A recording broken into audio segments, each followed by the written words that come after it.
चुनौती जो है, चैलेंज जो है, वो भगवान की सबसे सुंदर बच्ची है, वो सबसे सुंदर लड़का है।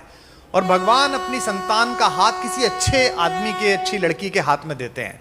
तो अगर चुनौती आ जाए लाइफ में, मैं एक बार अभी 4-5 साल पहले बॉम्बे के एक कार्यक्रम में था, तो हमारे हिंदुस्तान के एक बहुत बड़े उपन्यासकार हैं, बड़े पॉपुलर हैं, IITian है वो भी, नाम उनका क्या लेना, मैं वो साथ में थे। तो उन्होंने माइक से कहा कि मैंने पूरी इंजीनियरिंग की, कुमार पर नहीं हुई।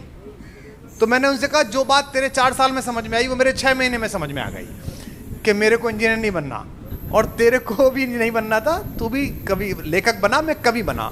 तो अगर कभी मन में ये आए कि यहाँ ये बात अटक गई, ये बात नहीं हुई, कोई भी लक्ष्य तुम्हारे जीवन से बड़ा नहीं है। सबसे बड़ी चीज तुम्हारी खुद की जिंदगी है, सबसे पहली चीज तुम्हारी।